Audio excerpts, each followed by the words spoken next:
تخلیق دو عالم کا سبب آپ کو دیکھ کر سیکھا ہے فرشتوں نے آدم، آپ کو دیکھ کر سیکھا ہے فرشتوں نے آدم، آپ کا علم کتابوں میں کتب خانوں میں، آپ کا علم کتابوں میں کتب خانوں میں، آپ پر جان میری قربان امی لگا، آپ سرکار ہیں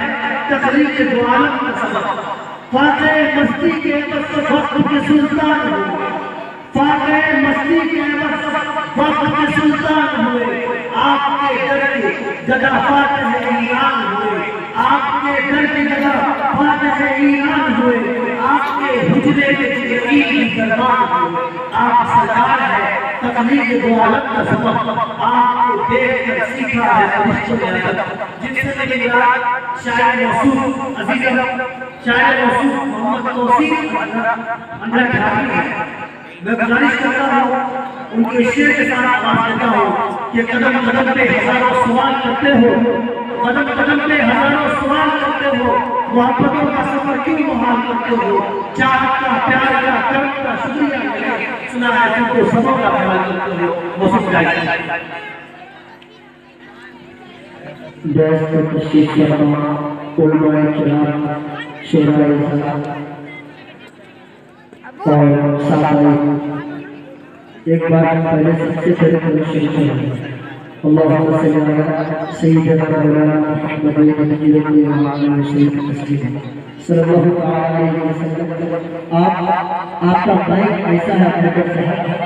جس کا جتنا بھی آواز ہے پورے حورت میں ہے، ڈی جے میں تو آتے پتے ہیں، ایسا لگ رہا ہے کہ مائک مسجد میں ہے اور میں یہاں سے بول رہا ہوں۔ ہلو، اب تھوڑا سا بالکل ایسا بن گیا اور اسی طریقے سے آخر تک لگ رہا تو انشاءاللہ میں انعام آپ کو دوں گا۔ اسی طریقے سے حضرت مولانا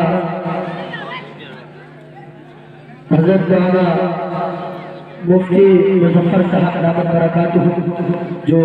جانے اس زمین سے تشریف لائے ہیں، اور اسی طریقے سے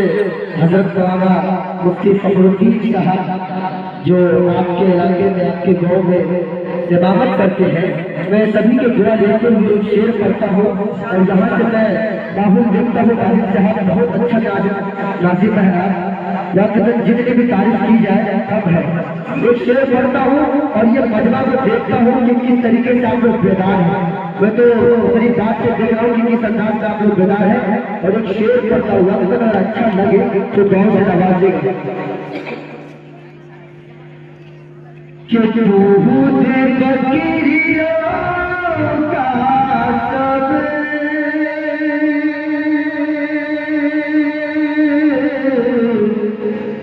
آپ کی کمائی ہے، آپ کی کمائی ہے۔ میرا تو کچھ بھی نہیں ہے، میرا سمجھے کہ ایک ہفتے سے تقریباً طبیعت خراب ہے، خاصی سردی بہت ہو رہی ہے۔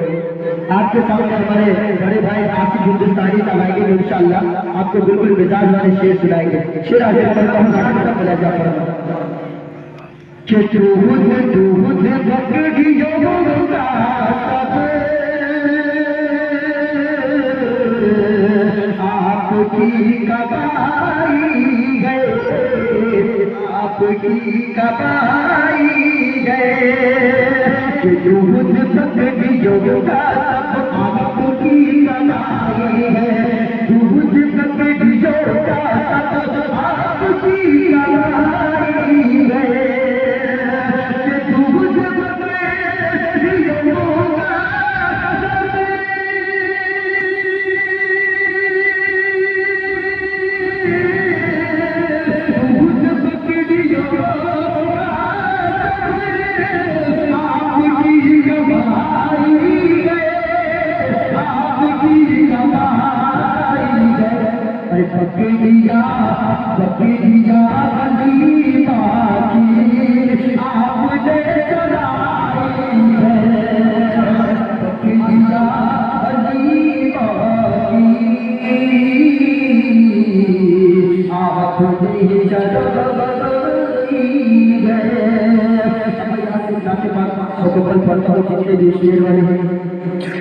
تھوڑا سا بیدار ہو گئے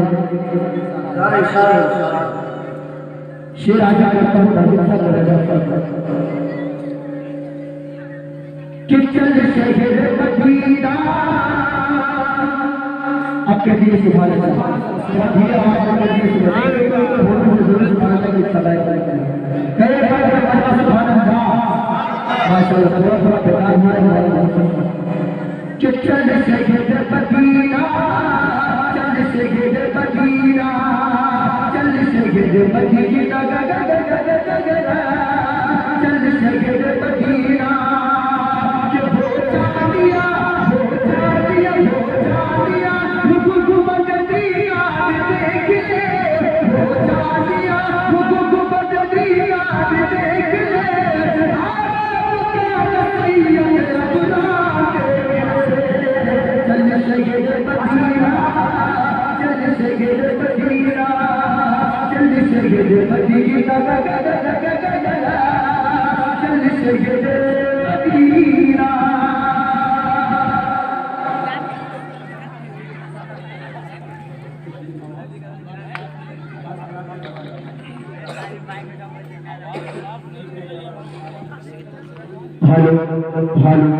ٹھیک ہے کہ چل شہر مدینہ چل شہر مدینہ اور یہ شعر آصف ہندوستانی صاحب کی خدمت تک پہنچاتا ہوں مجھے پھر امید ہے کہ یہ شعر کھائی نہیں جائے نہیں میں سوچتے تو ہوٹل سے ضرور سبحان اللہ کہ چل شہر مدینہ چل شہر مدینہ کہ محبوب ذل جلال سے کچھ بات کریں گے کہ محبوب ذل جلال سے کچھ بات کریں گے محبوب ذل جلال سے ہم بات کریں گے سرکار دو جگہ سے ملاقات کریں گے چل شہر مدینہ چل شہر مدینہ چل شہر مدینہ ماشاءاللہ اور یہ بھی شعر حضرت مولانا مظفر صاحب دامت برکاتہ آپ کی خدمت سے پہنچاتا ہوں میں آپ کو بہت قریب سے جانتا ہوں مولانا کیونکہ 2 مہینہ میں بھی جانے مدرسہ میں پڑھا ہوں ماشاءاللہ حاضر کرتا ہوں مدرسہ پڑھتا کہ چل شہر مدینہ چل شہر مدینہ کہ خاکے ترے رسول کا سرما لگائیں گے کہ خاکے ترے رسول کا سرما لگائیں گے خاکے ترے رسول کا سرما لگائیں گے آنکھوں میں دور دور کا منظر بتائیں گے چل شہر مدینہ چل شہر مدینہ چل شہر مدینہ چل شہر مدینہ اور یہ نعت پاک کا آخری شعر پڑھتا ہوں ملاحظہ فرمائیں کہ آخر کا یہ پلان یہ میرے دماغ میں لوگ کہتے ہیں کہ پلان بناتے ہیں لیکن مظفر حیات کس طریقے سے پلان بناتا ہے اس شعر میں ملاحظہ فرمائیں کہ آخر کا یہ پلان یہ میرے دماغ میں آخر کا یہ پلان یہ میرے دماغ میں آخر کا یہ پلان یہ میرے دماغ میں بیٹھیں گے تھوڑی دیر کھجوروں کے باغ میں چل شہر مدینہ چل شہر مدینہ چل شہر مدینہ چل شہر مدینہ بھائی شاعر صاحب جو ہوتے ہیں نا ان کا معاملہ بڑا الگ ہوتا ہے عوام سے سمجھ رہے ہیں جب وہ سبحان اللہ کی داد مانگ رہے ہوتے ہیں تو مقصد دیر سے داد دینا ہوتا ہے تو دونوں چیز کا خیال رکھیے گا یہاں سے سبحان اللہ وہاں دیر سے بھی دیر چلیے میرے مولانا ناظم صاحب کہہ دیا شکریہ اب یہاں سے میں 2-3 شعر ان ماں اور بہنوں کے حوالے کرتا ہوں مظفر صاحب اور میں یہ دیکھتا ہوں کہ ماں اور بہنوں کی دل یہ کہاں تک پہنچی ہے شعر حاضر کرتا ہوں ملاحظہ فرمائیں کہ تم نے کے گھر پہ جھنڈے نکی کی کھیتیاں نہیں ہوتی کہ ان کے گھر میں جنت کی کھیتیاں نہیں ہوتی کہ ان کے گھر میں جنت کی کھیتیاں نہیں ہوتی جن کے گھر کے آنگن میں کھیتیاں نہیں ہوتی جن کے گھر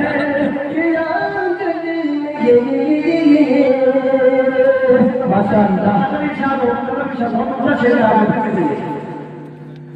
آپ کو دل چھو گیا ہے پھر سے یہ شعر حاصل کرتا ہوں حضرت والا مظفر صاحب رحمۃ اللہ علیہ کہ ان کے گھر میں جنت کی کھیتیاں نہیں ہوتی کہ ان کے گھر میں جنت کی کھیتیاں نہیں ہوتی کہ ان کے گھر میں جنت کی کھیتیاں نہیں ہوتی جن کے گھر کے آنگن میں کھیتیاں نہیں ہوتی جن کے گھر کے آنگن میں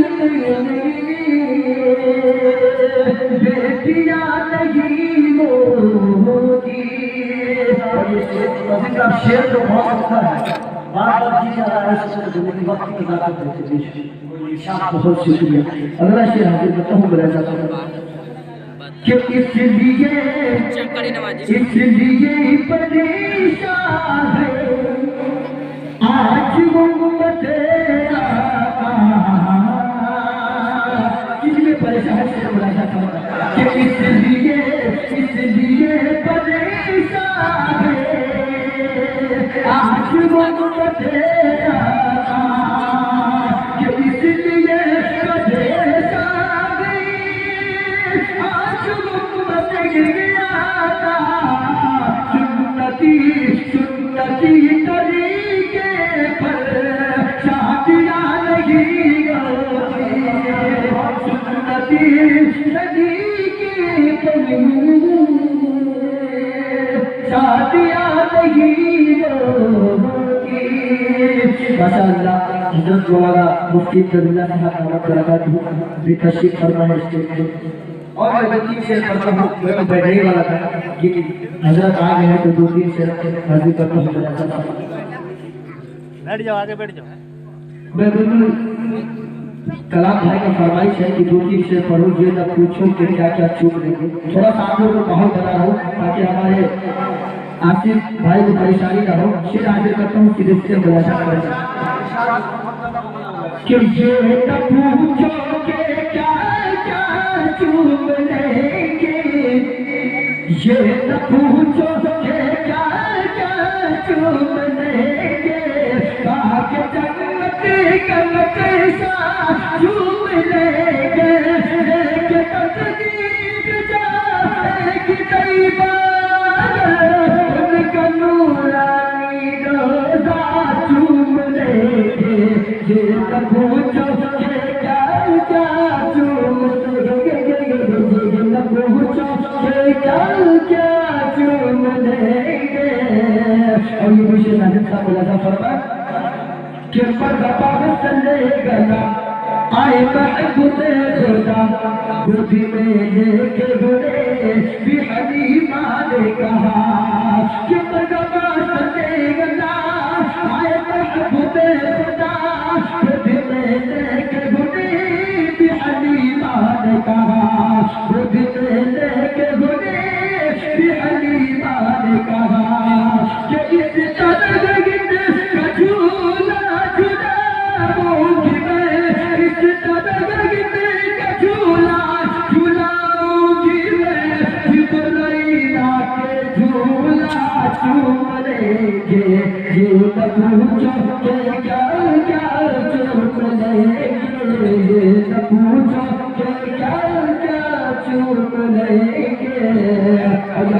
اللہ کی ضرورت ہو جاتا فرمائے کہ پھر سے کی للت اے میرے بھائی حسن آؤ دیکھیں تو ذرا کرم فخر زمن کہ پھر سے کی للت اے میرے بھائی حسن آؤ دیکھیں تو ذرا کرم فخر زمن آؤ دیکھیں تو ذرا فخر زمن کہ ان کے کانے پہ بیٹھیں وہ جس گھڑی ان کے کانے پہ بیٹھیں وہ جس گھڑی تو بھائی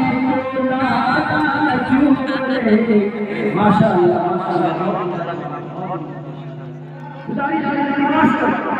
کہ آپ تشریف لائے اس شعر کے ساتھ کہ تیرے زبان و بیان کی تشریف تو غیر ممکن ہے کہ تیرے زبان و بیان کی تشریف تو غیر ممکن ہے لگ کر چاند ستاروں کو قیام ہوا ہے حضور والا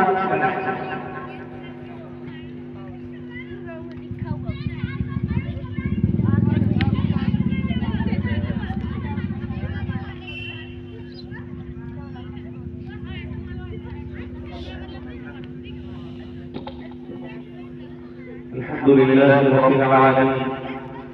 والعاقبة للمتقين والصلاة والسلام على سيدنا وحبيبنا محمد وعلى آله وصحبه أجمعين أما بعد فأعوذ بالله من الشيطان الرجيم بسم الله الرحمن الرحيم اقرأ باسم ربك الذي خلق وقال رسول الله صلى الله عليه وسلم ما أكل والد ولده من لحم أفضل من أدب حسن أو كما قال عليه الصلاة والسلام. اسٹیج پر رحمت افروز معزز علماء کرام، معزز بزرگوں، نوجوان دوستوں، پردے سے زندگی محبتوں،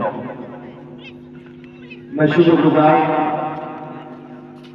اس اجلاس کے انتظام و انصراف کرنے والے تمام دوستوں کا جنہوں نے وقت کے قیمتی عنوان کے تحت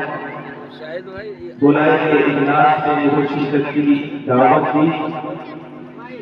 اور میں انہیں مبارکباد بھی پیش کرتا ہوں اس بات پر کہ انہوں نے وقت کی نزاکت کو سمجھتے ہوئے ایک اہم فکری عنوان کے تحت اس اجلاس کا انعقاد کیا۔ میں بہت مختصر وقت میں آپ کے سامنے بنیادی طور پر دو گزارشات کرنا چاہتا ہوں، لیکن اس سے پہلے یہ بات ہماری ذہنوں میں رہنی چاہیے کہ دین کی باتیں زندگیوں کے اندر تبدیلی اسی وقت پیدا کرتی ہیں، اور دین کی باتوں سے زندگیوں میں انقلاب اسی وقت آتا ہے جب انسان دین کی باتوں کو عظمت کے ساتھ سنتا ہے۔ لیکن اگر دین کی باتوں کو سننے کا مزاج نہ ہو، یا آدمی دین کی باتیں سنے لیکن عظمت و عقیدت کے ساتھ توجہ سے نہ سنے، تو پھر اللہ کی طرف سے ہدایت اور عمل کی بھی توفیق نہیں ملتی۔ قرآن مجید کہتا ہے أَنُلْزِمُكُمُوهَا وَأَنْتُمْ لَهَا كَارِهُونَ، کیا ہم تمہیں ہدایت چپکا دیں گے؟ کیا ہم ہدایت کو تمہارے گلوں میں باندھ دیں گے حالانکہ تم اس سے بھاگ رہے ہو؟ تم ہدایت سے، اصلاحی باتوں سے، اللہ کے پیغامات سے، نبی علیہ السلام کی تعلیمات سے بھاگ رہے ہو، اور ہم تمہیں ہدایت چپکا کر تمہارے گلوں میں لٹکا دیں گے؟ ایسا کیسے ہو سکتا؟ پتہ چلا کہ جب آدمی دل کے کانوں سے عظمت اور عقیدت کے ساتھ باتوں کو سنتا ہے تو عمل کی توفیق ملتی ہے۔ اس لیے مجھے اندازہ ہے کہ گزشتہ رات ہم نے جاگ کر گزارا ہے، اس لیے نیند کا غلبہ آنا فطری ہے، لیکن اگر آپ کے نوجوانوں نے یہ اجلاس بلایا ہے اور ہمارے علماء یہاں تشریف لائے ہیں تو تھوڑا سا بیداری کا ثبوت پیش کریں اور تھوڑی دیر توجہ کے ساتھ باتوں کو غور سے سنیں۔ میرے بزرگوں اور دوستوں، ہم اور آپ جس دین سے تعلق رکھتے ہیں اس دین نے ہمیں یہ بتایا ہے کہ انسان اس دنیا کے اندر اپنی مشیت سے نہیں آتا، اپنی چاہت سے نہیں آتا، اور انسان اس دنیا سے اپنی چاہت سے جاتا بھی نہیں ہے۔ انسان اپنے آنے میں بھی اللہ کا محتاج ہے اور انسان اپنے جانے میں بھی اللہ کا محتاج ہے۔ وہ انسان جو اپنے آنے میں خود مختار نہیں، اللہ کا محتاج ہے۔ وہ انسان جو دنیا چھوڑنے میں خود مختار نہیں بلکہ اللہ کے حکم کا محتاج ہے، ایسا بے بس انسان اس کو کوئی اختیار نہیں ہے کہ وہ درمیان کی زندگی کو اپنے منشا اور اپنی چاہت کے مطابق گزارے۔ ایسے انسان کی یہ ذمہ داری ہے کہ اللہ تعالیٰ نے اسے جو زندگی دی ہے اس زندگی کو وہ اس منشا اور اس چاہت کے مطابق گزارے جو اس سنسار کے پیدا کرنے والے کی۔ چنانچہ اللہ تبارک و تعالیٰ نے اپنے انبیاء اور رسول کے ذریعے سے انسانیت کو وہ سارے پیغامات بتا دیے جن پیغامات پر چل کر انسانیت اپنے خالق و مالک کی چاہت کے مطابق زندگی گزار سکتی ہے۔ اور یہ بھی اعلان کرایا گیا والسلام علی من اتبع الهدى انا قد اوحی الینا ان العذاب علی من کذب وتولی، کہ جس نے ان رسولوں کی، ان انبیاء اور رسول پر اتارے گئے پیغامات کی اتباع کی، مان لیا اس پیغام کو جو اللہ نے اپنے انبیاء اور رسول کے ذریعے سے اسے دیا، مان لیا ان احکامات کو جو اللہ تبارک و تعالیٰ نے نبی آخر الزمان کے ذریعے سے اسے دیا، تو ایسے شخص پر سلامتی ہے دنیا میں بھی اور آخرت میں بھی۔ اور یہ کہا گیا اِنَّا قَدْ أُوحِيَ إِلَيْنَا أَنَّ الْعَذَابَ عَلَىٰ مَنْ كَذَّبَ وَتَوَلَّىٰ، وقت کے نبی کے ذریعے سے قیامت تک کے تمام انسانوں کو یہ پیغام دیا گیا کہ جس شخص نے اللہ کے حکم پر گزیدہ انبیاء اور رسول پر اترنے والی آیات کا انکار کر دیا، اسے جھٹلا دیا، اسے روگردانی کی، اسے پیٹ پھیر دیا، اس سے منہ موڑ لیا اور اپنی منمانی زندگی گزاری، ایسے شخص پر اللہ کا عذاب آ کر دنیا میں نہیں تو آخرت میں ایسا بدقسمت اور ایسا بدنصیب جنہوں نے اللہ اور اللہ کے نبیوں کے احکامات کو ٹھکرا دیا، وہ اللہ کا عذاب اس کے اندر مبتلا ہو کر رہے۔ میرے بھائیوں اور بزرگوں، اللہ تبارک و تعالیٰ نے حضرت آدم علیہ السلام سے لے کر خاتم الانبیاء جناب محمد رسول اللہ صلی اللہ علیہ وسلم تک تقریباً 1.25 لاکھ نبیوں کے ذریعے سے اس اسلام کے نزول کا مبارک سلسلہ شروع کیا، وہ نبی آخر الزمان پر مکمل کر دیا گیا۔ انسانیت اس زمانے میں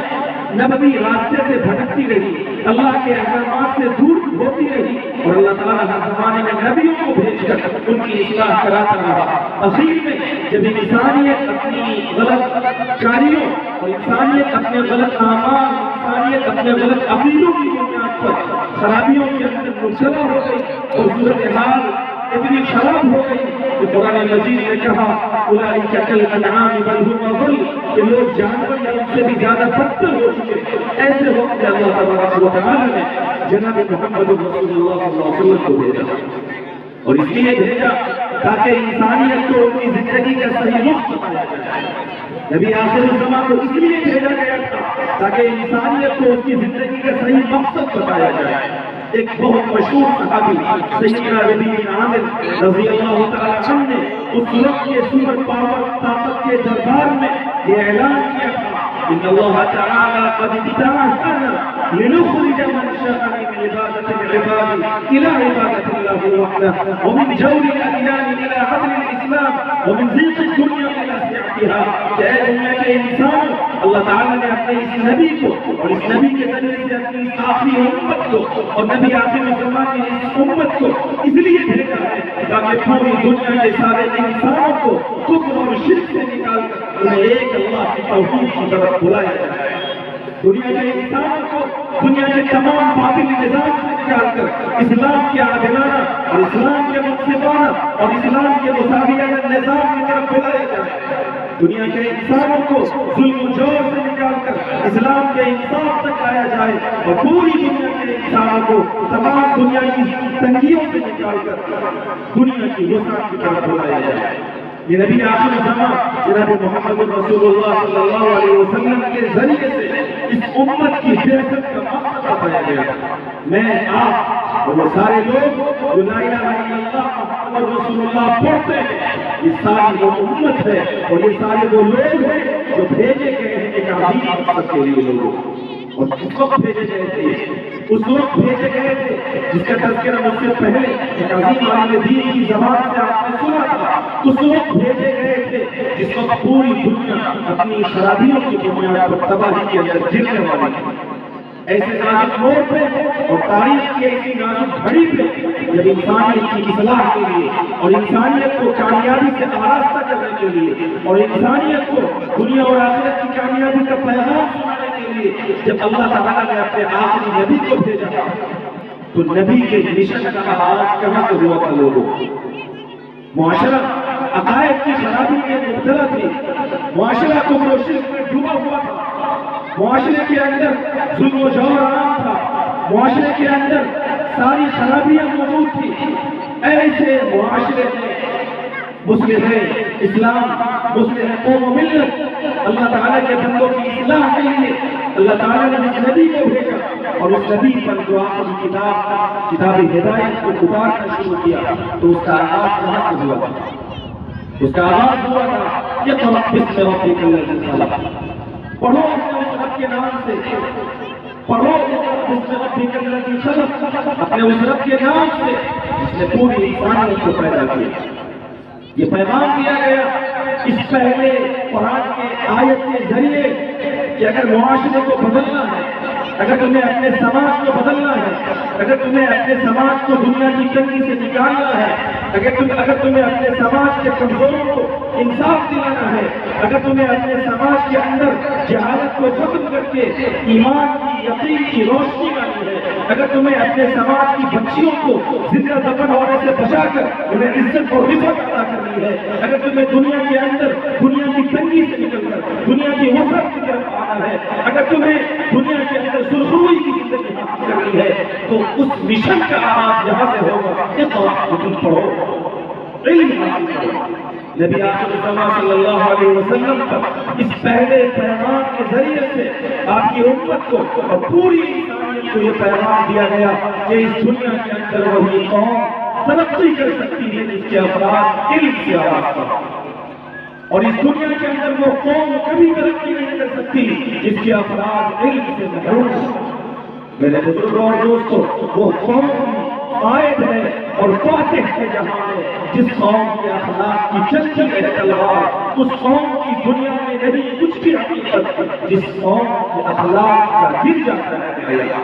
جو قوم اخلاقی اعتبار سے تنزلی میں گر جائے، جو قوم صحیح علم کی روشنی سے محروم ہو جائے، جو قوم صحیح علم سے محروم ہو جائے، وہ قوم دنیا میں کبھی ترقی نہیں کرتی۔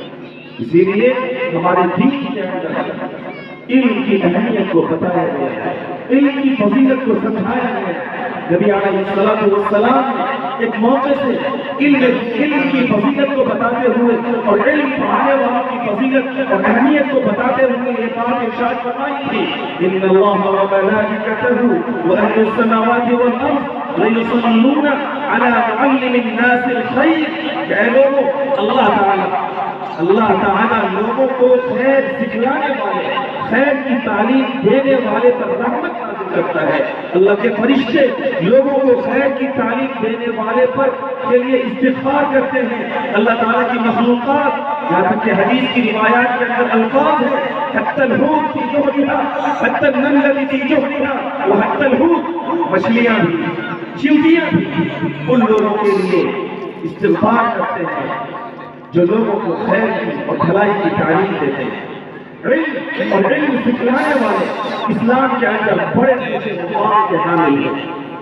اور ساری فضیلت اور اہمیت اس لیے بتائی گئی ہے کہ امت کی افراد کا تعلق علم سے جڑے۔ لیکن میرے بھائی، المیہ یہ ہے کہ وہ قوم جس کے اوپر قرآن اتارا گیا، وہ قوم جس کے نبی کے ذریعے سے اسے سب سے پہلے علم کا پیغام دیا گیا، اس قوم کی تعلیم کی اور علم کی صورتحال یہ ہوئی کہ دنیا کی ساری قوموں کے بنسبت علم کے اندر اس کا گراف گھٹ گیا، گر گیا۔ آج مسلمان علم کی دولت سے بہت حد تک دوسروں کے بنسبت محروم رہ گئے، علم سے پیچھے رہ گئے، اور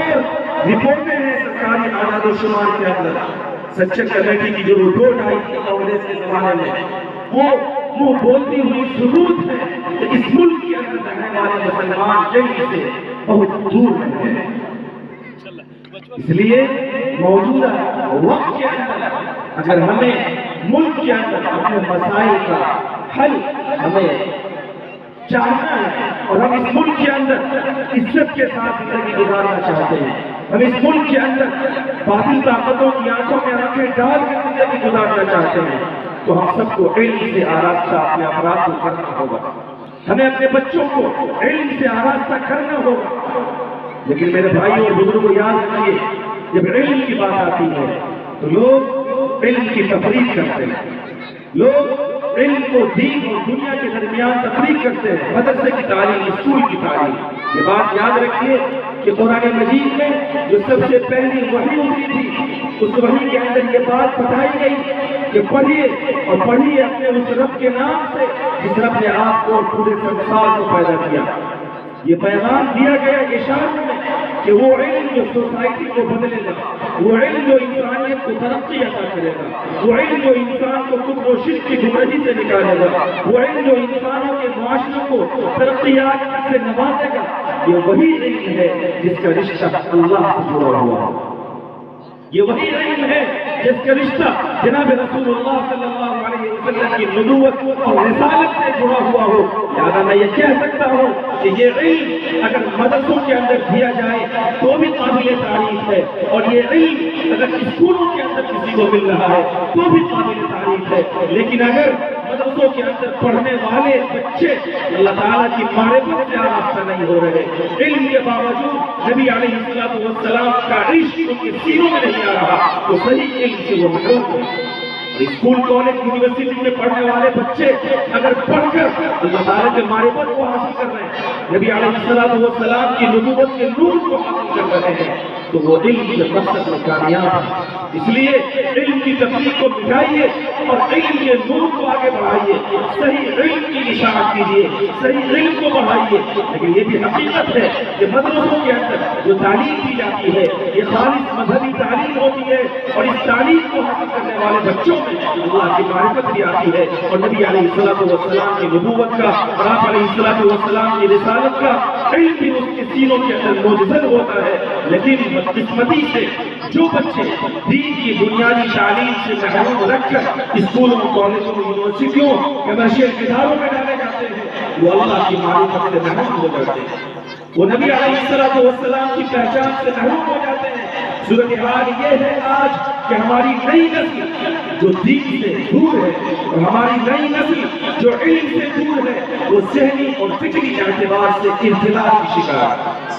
ذہنی اور فکری اعتبار سے انہیں دین کا کوئی علم نہیں ہے، اور وہ اپنی زبانوں سے اور اپنے اعضاء و جوارح سے اکثر ایسی حرکتوں کا اظہار کرتے رہتے ہیں جس سے اس کے دین و ایمان پر ٹھپا لگتا ہے۔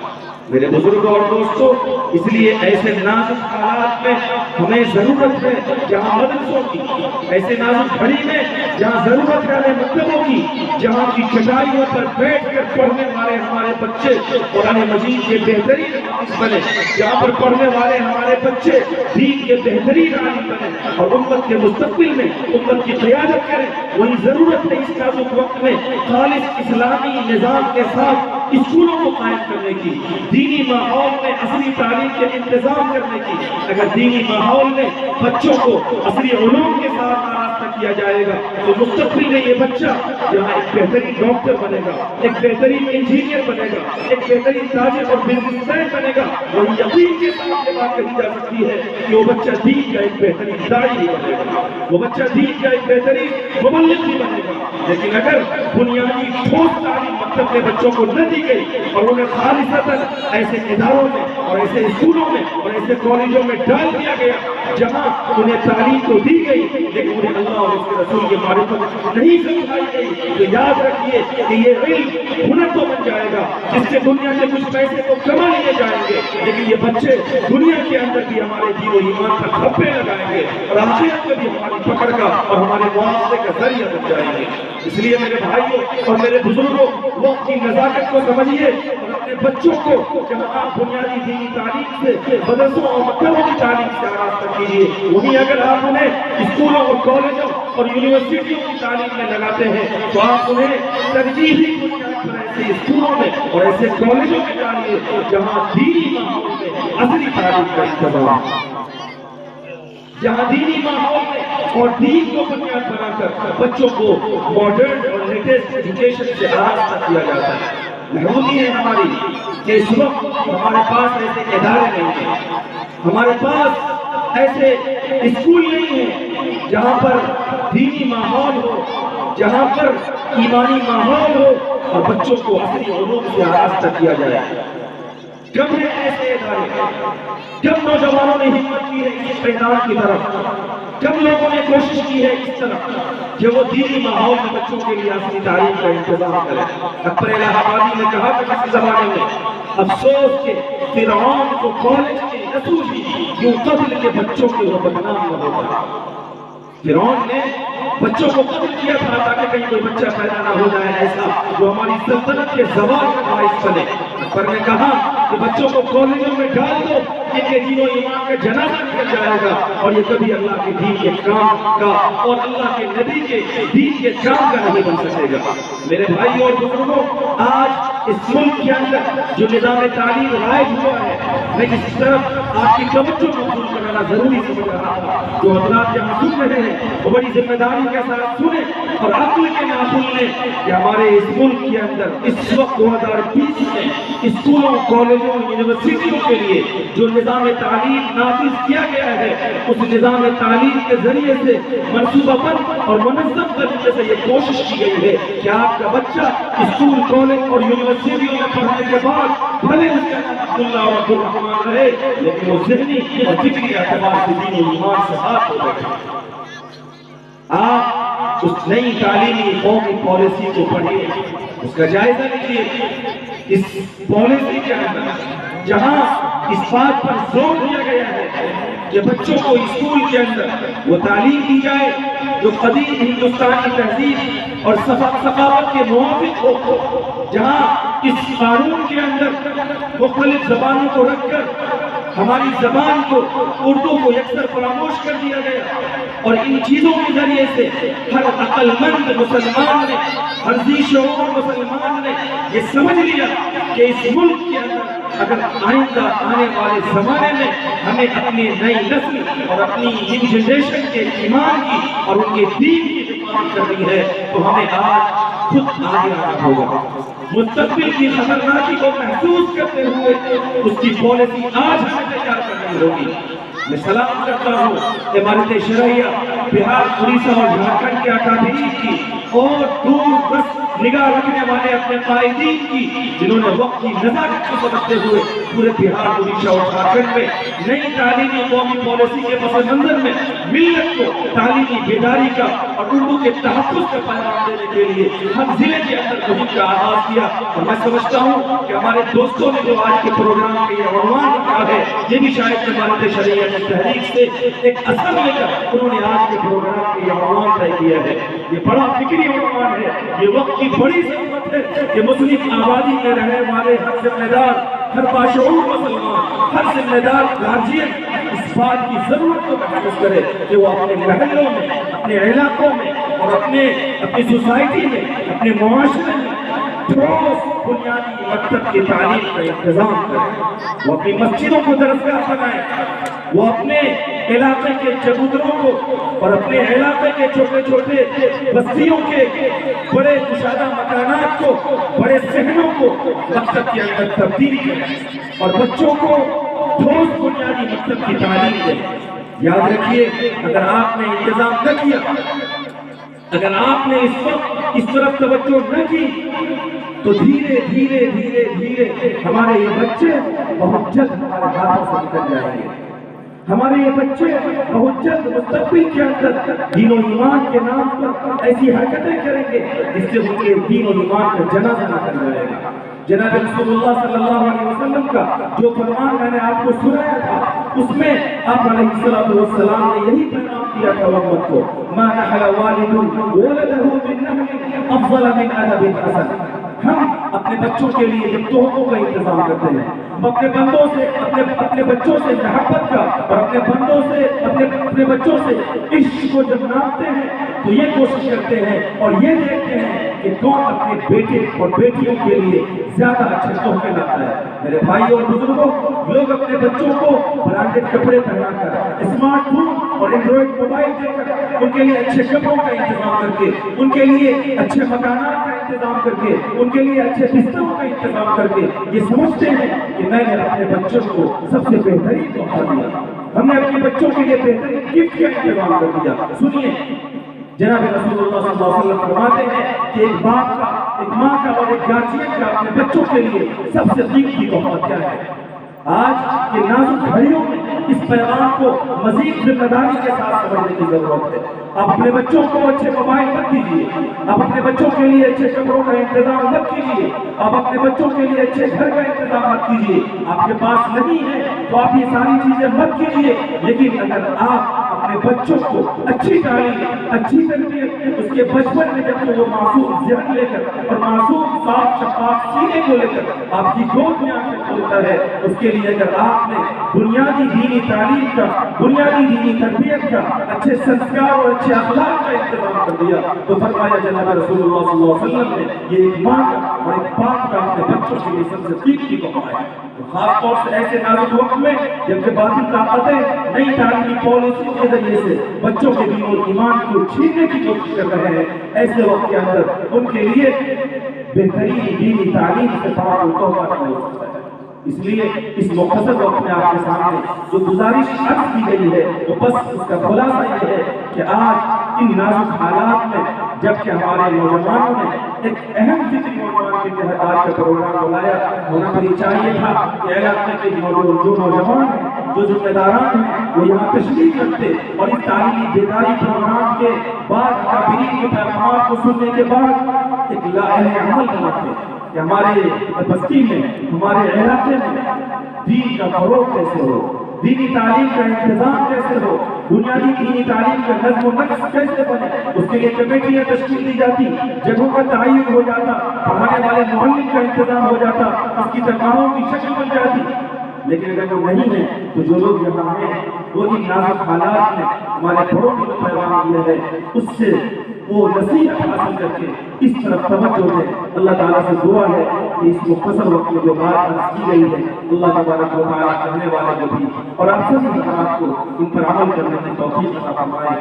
وما توفیقی الا باللہ وآخر دعوانا ان الحمد للہ رب العالمین.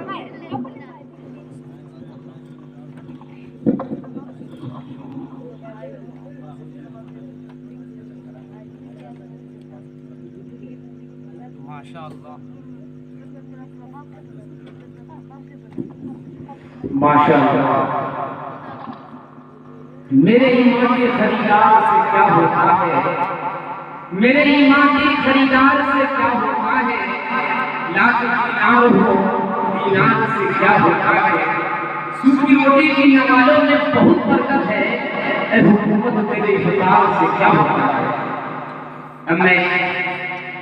اسے نعتیہ پاک پیش کرنے کے لیے حافظ توصیف نمبر 18 پر میں دعوت دے رہا ہوں کہ وہ آئے نعتیہ پاک پیش کریں. السلام علیکم ورحمۃ اللہ وبرکاتہ. آئیے حضرات، میں سیدھے ایک شعر پڑھتا ہوں، اس کے بعد مکمل نعت پاک پڑھوں گا، اس کے بعد پھر آپ کی جگہ حضرت مولانا مفتی عبداللہ صاحب دامت برکاتہ میں تشریف فرما ہے. تھوڑا سا آپ لوگ آگے آ جائیے، یہ بیچ کی جو کرسیاں خالی ہے وہ پور ہو جائے. آ جائیے بھائی، آپ لوگ بہت سمجھدار ہیں لوگ ہیں، آ جائیے. ماشاءاللہ. یہاں سے شیر حاضر کرتے ہیں کہ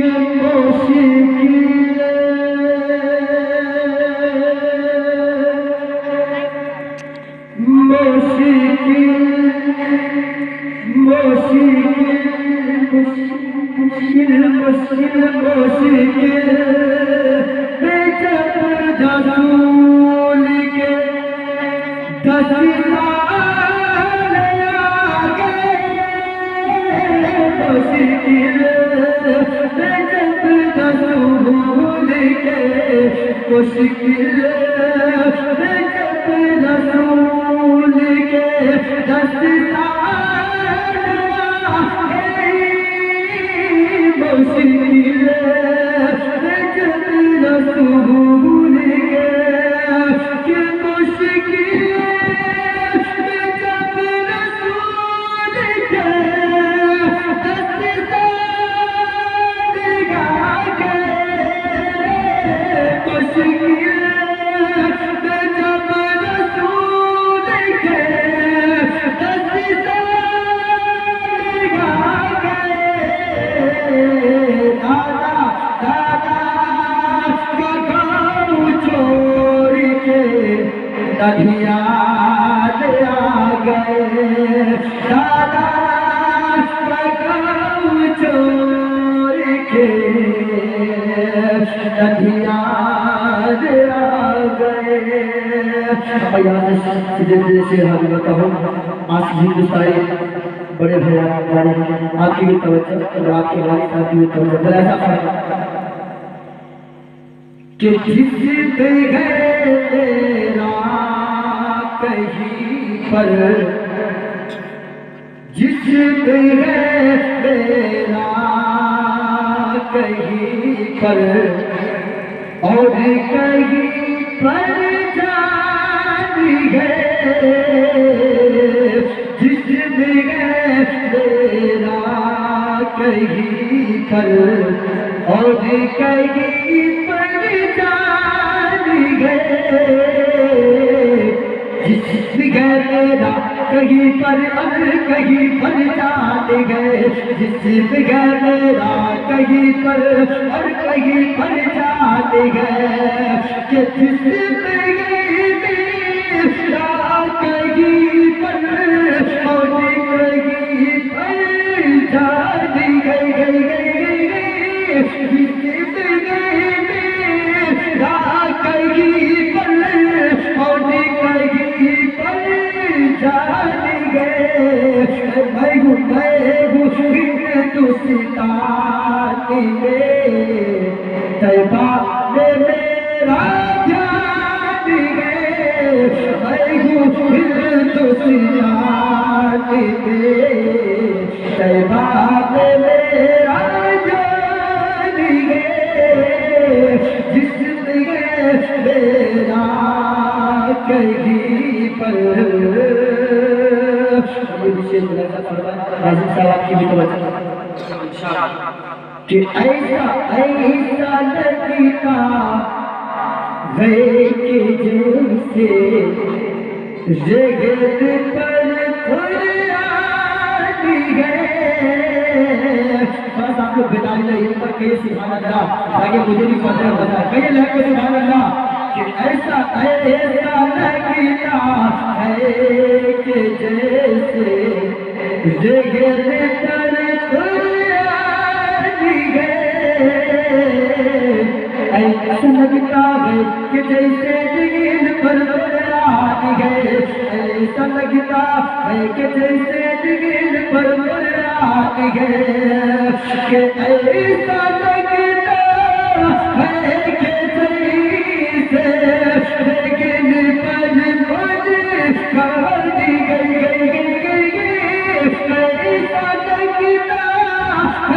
ایسا لگتا ہے کہ جیسے جگت پر قرآن گئے،